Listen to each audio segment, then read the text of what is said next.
Hello everyone. Today we are going to learn disk cache and RAID levels. My name is Akshay, so let's get started.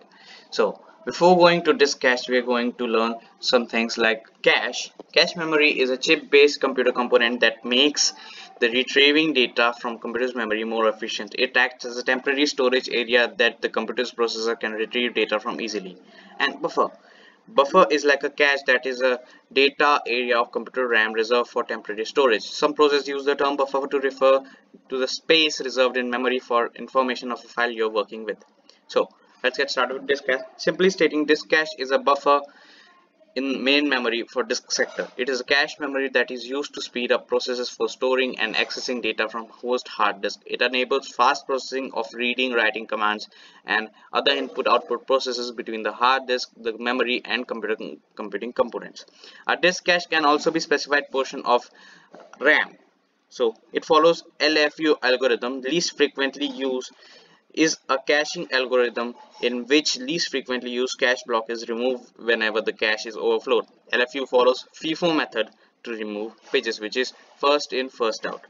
The main criterion of this algorithm is replacing the block that has not been used for a longest period of time. In this algorithm, this cache maintains a stack of block. The most recently used block occupies the top of the stack, while the least recently used block occupies the bottom of the stack. So whenever the replacement is required, the block with the smallest count is selected.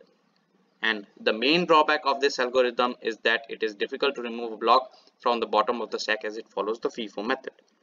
So next up is RAID and RAID levels. So what is RAID?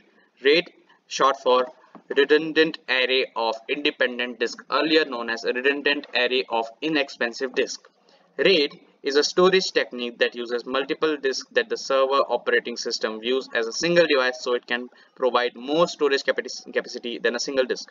Formed in 1988, RAID allows users to store the same data across multiple disks using various methods such as mirroring, striping, dedicated parity drive, etc., effectively reducing costs and improving overall performance. RAID should not be confused with data backup. So it has various levels. There are various standard levels of RAID from level 0 to 6, but it has various different levels in use of RAID, which is in your screen. There are various different levels of RAID. So next, starting with RAID level 0 striping. In RAID 0, system data are split up into blocks that get written across the drive by using multiple disks, at least two at the same time. This offers superior input output performance. In here you can see different blocks are stored in different drives. The advantages of RAID 0 are: RAID 0 offers great performance, fast in read and write operation as the workload is balanced in the array member. Its performance is better than a single drive. The technology is easy to implement. The disadvantages are: RAID 0 is not fault tolerant. If one drive fails, all the data in RAID 0 array are lost. There is no redundancy of data in RAID 0, and it should not be used for mission critical systems. And next up is RAID level 1 mirroring. Data are stored twice by writing them both to the data drive and a mirror drive. If a drive fails, the controller uses either the data drive or mirror drive for data recovery and continuous operation. You need at least two drives for RAID 1 array. And here you can see there are the mirroring of data drives. The advantages of RAID 1 are: RAID 1 offers excellent read speed and a write speed that is comparable to that of a single drive. In case a drive fails, data do not have to be rebuilt, they just have to be copied to the replacement drive. RAID 1 is a very simple technology. So the disadvantages of RAID 1: storage gets half as every data gets written twice. The main disadvantages is this only, that the storage capacity is half because every data is getting written twice. It is not that cost effective, and software RAID 1 solution do not always allow a hot swap of the failed drive. This means that the failed drive can only be replaced after powering down the computer it is attached to. For servers that is used continuously by people, this may not be acceptable. Before moving to RAID level 2, we should learn about Hamming code. Hamming code is a set of error correction codes that can be used to detect and correct the errors that can occur when the data is moved or stored from the sender to receiver. So RAID 2 uses error correction coding. This uses bit level stripping. Instead of block level stripping, it uses bit level stripping. This uses Hamming error correction code that and stores this information in the redundancy disk. You need two groups of disk, one group to write the data and one for error correction codes.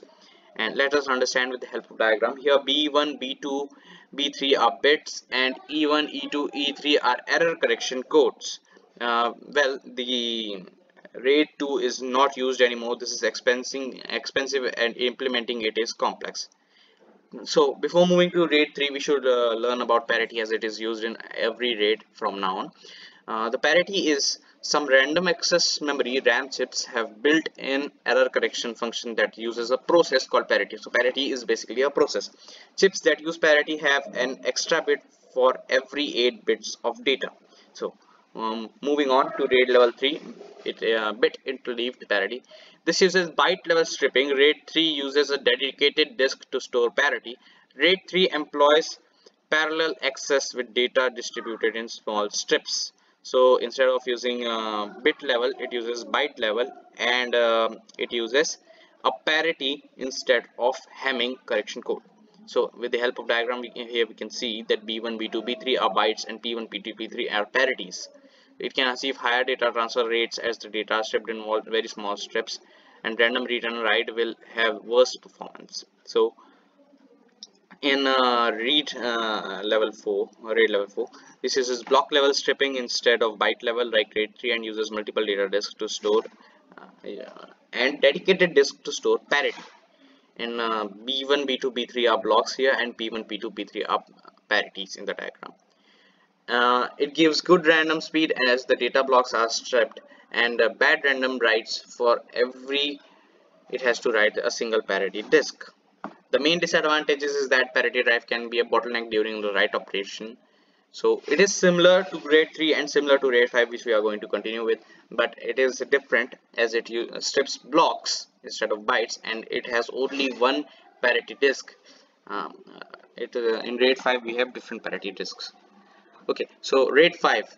RAID 5 is the most common and secure RAID level. It at least requires 3 drives but can work up to 16 drives. Data blocks are stripped across the drives, and parity checksums of all the block data are spread across all the devices. Using the parity data, the computer can recalculate the data of any one of the other data blocks. RAID 5 array can withstand a single drive failure without losing data or access to data. Here you can see there are different parity blocks in the diagram. In different drives, different parity blocks are stored. The advantages of RAID 5 are: read data transactions are very fast, while write data transactions are somewhat slower due to the parity that has to be calculated. If a drive fails, you still have access to all the data even while the failed drive is being replaced.